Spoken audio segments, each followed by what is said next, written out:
Welcome to One-on-One with Expert Flyer. I'm your host, Lisa Caslin. And since we're inching towards summer, we thought it might be a good idea to bring on a family travel expert who can help us with our summer travel plan. So we've asked Eileen Ogintz to join us, and she really is an expert. She's a syndicated columnist. She runs a really popular blog called Taking the Kids, and she's authored over a dozen city guides for kids. So welcome. How you doing, Eileen? Thanks for having me, Lisa. You got it. So we want to try to pack in as much information today as possible, and I wanted to maybe start off with some of the questions that our followers posed, one of which was how to prepare a 4-year-old for travel. Is there something like Dramamine or anything like that that would be appropriate? I don't know, but... Are you talking... Dramamine would only be appropriate if you're doing road trips and the child gets sick, car sick all the time, but I would definitely talk to your pediatrician about that. Obviously, you would want her or him to be excited about what you're doing, to think of it as an adventure. If they're going to be going to see relatives they haven't seen in a while, show them pictures.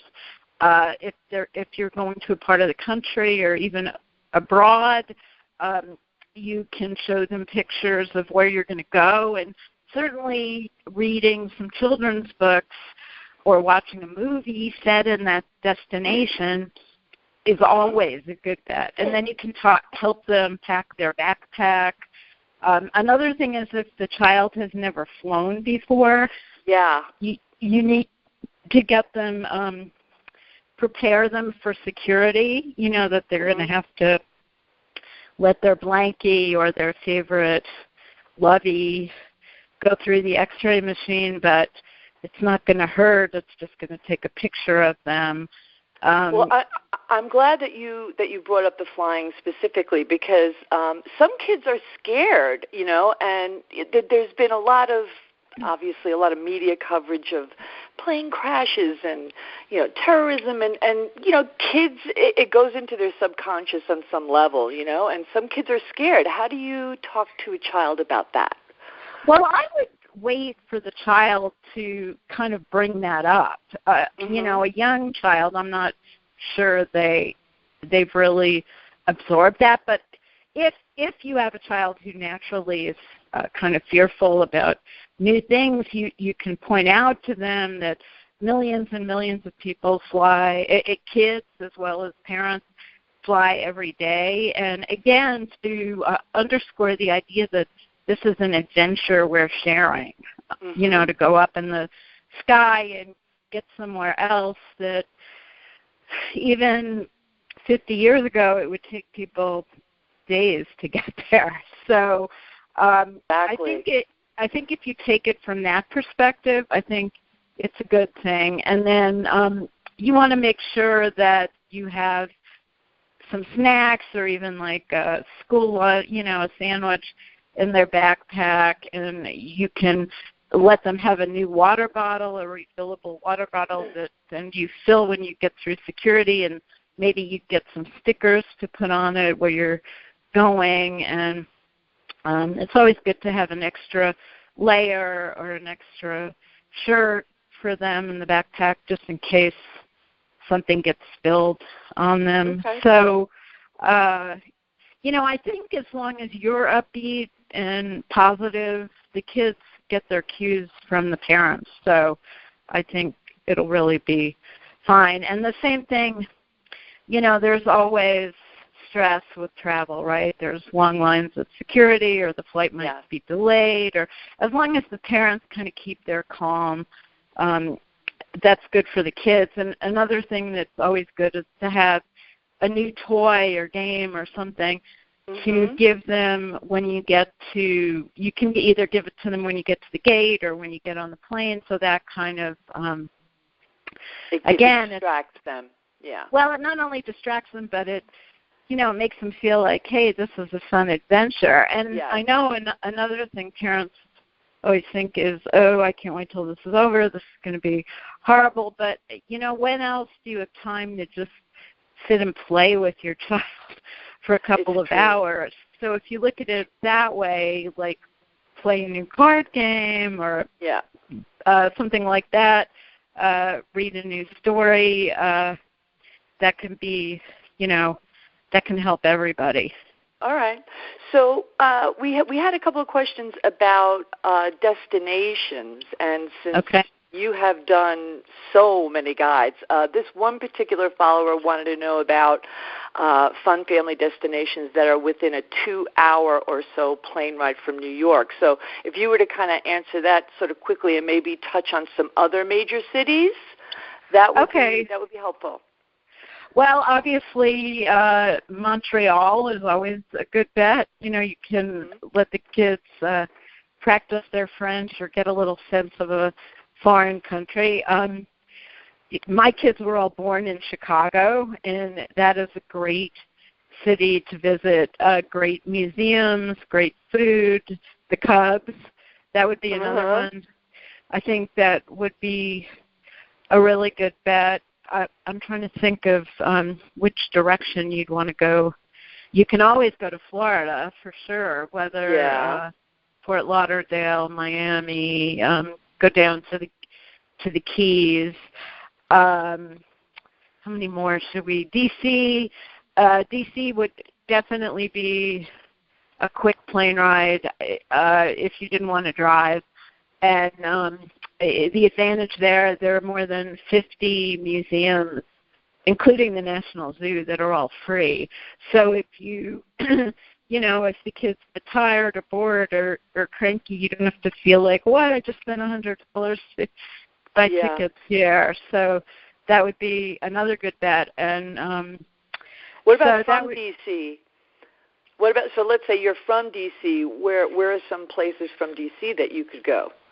Oh, from D.C. Well, you could certainly go, let's see, you could go, you could go to the Midwest, either Chicago.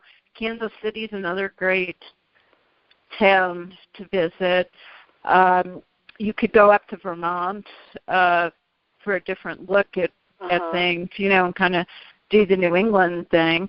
For D.C., I would also say, if you wanted to go south, you could go to the Carolinas maybe, or somewhere like that. North Carolina, South Carolina would be really fun. And then you could do I'm trying to visualize where you could go from there, where you wouldn't want to drive or take the you might be able to hop over to the Caribbean too, right? Oh, from D.C. you could certainly do the Caribbean in 2 hours probably. The Bahamas, Bermuda, I don't know if you'd consider that the Caribbean, but and after Easter the prices will drop considerably. So and people think it'll be really hot, but on the other hand, you're really close to the ocean, so it can be a really good beachy vibe, So that can be fun. So if you were to name your favorite destination picks for summer family travel this year, what would they be? Like your top three? Well, one would be, I'd have to say Colorado, because all of the ski resorts have tons of things going on, from alpine coasters and trampolines to guided hikes to festivals every weekend. And the lodging can be like 60% less than it is in the summer. So not only Colorado, but, if you looked at Park City, Utah,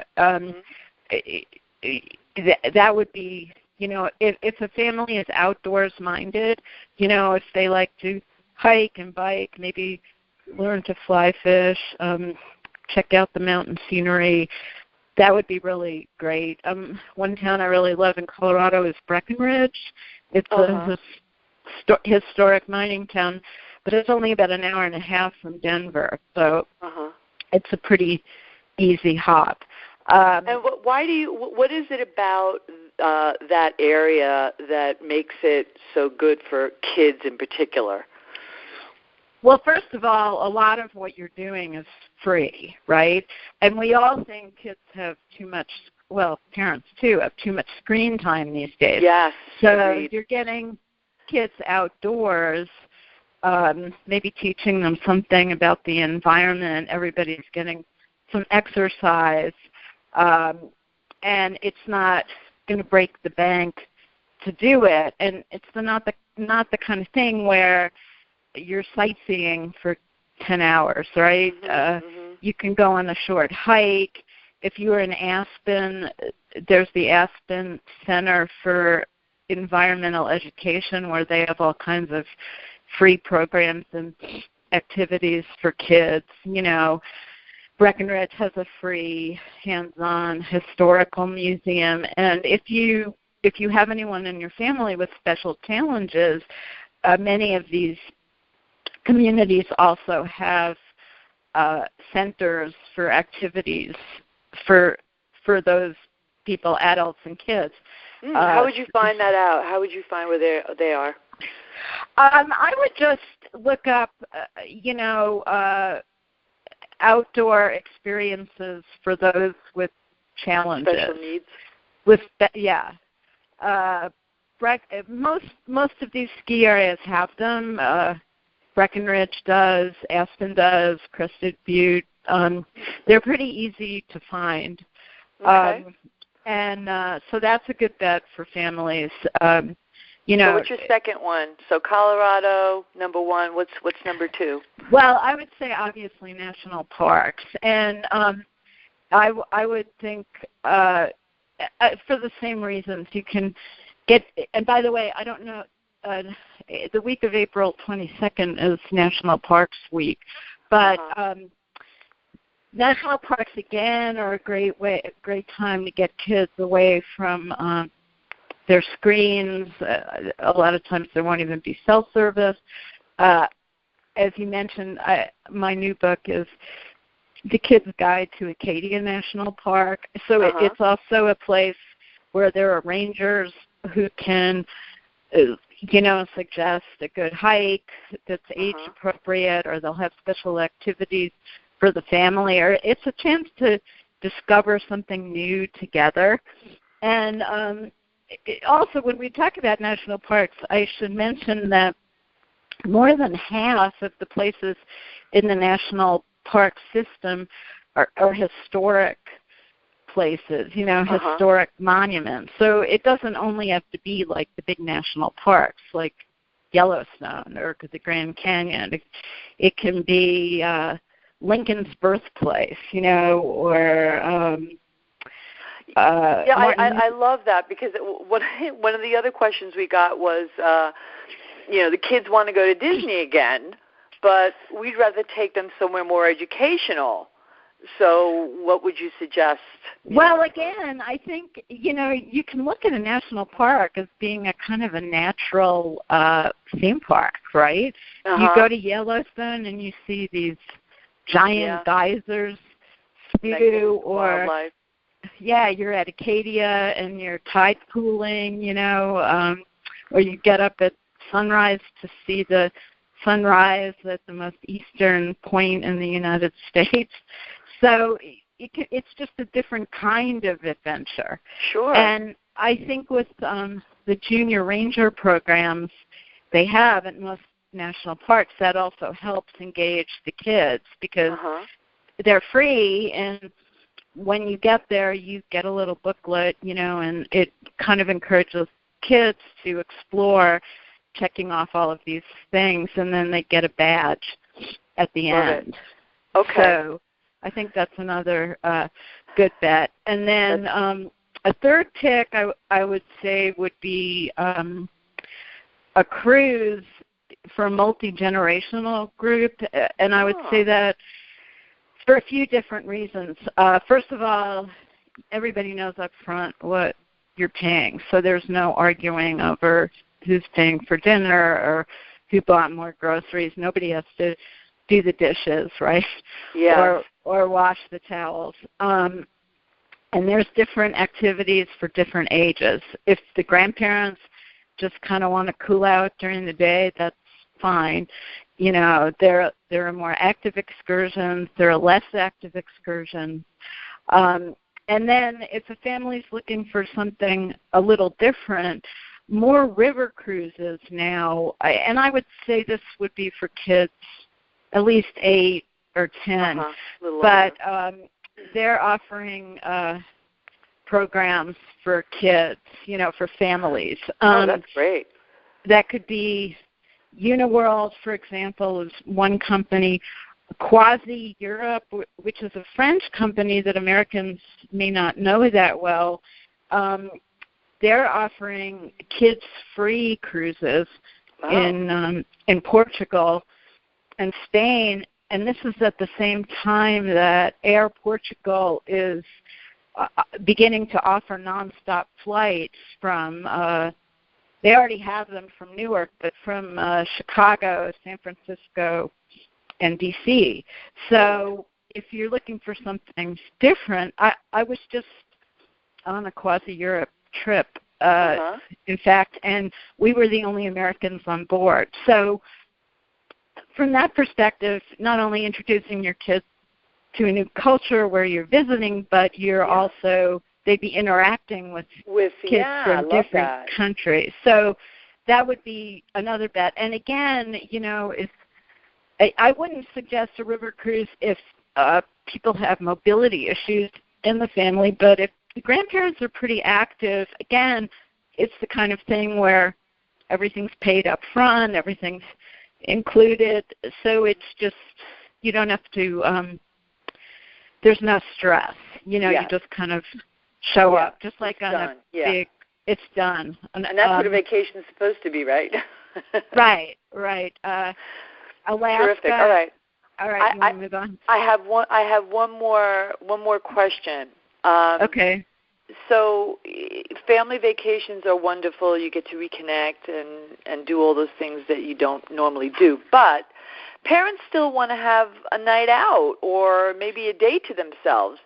Are there any safe options to take advantage of some respite for parents while they're away? And how would you go about doing that? Well, certainly if you're at an all-inclusive resort or on a cruise ship, for example, you totally can do that. I mean, that's the idea, that they're all built in. If you're in a city, well, what I would probably do myself, if let's say you were visiting a city and you had friends there, right? I would start with them. You know, do they have a daughter or a son who'd want to babysit? Most big hotels would have babysitting services you can hire. If I don't know if parents are comfortable with that, but usually they're all vetted. If the kids are old enough, I'd say if they're 10, if you stayed in the hotel, if the parents wanted to just get a drink or get dinner, you know, I think that's okay if the kids are upstairs. There are, and the other thing is you can call a nursery school or a daycare center or a local college. You know, they would have lists of babysitters, you know, who have been vetted, right? If you're in the mountains, for example, the summer camp or the ski schools, you know, those people always babysit on the side. Great. So anyway, so those would be a few things to consider. That's good advice. All right, so if folks want to avail themselves of more of your wisdom, they should visit your site, right? TakingTheKids.com, and in a couple of weeks we'll have our special summer fun section up. Oh, perfect. So all right, we got to go visit you ideas. then. That's fantastic. Thanks so much, Eileen. It's been a pleasure talking to you again. Okay, anytime, and happy travels this summer. Thank you. You too. Okay, bye-bye. Bye-bye.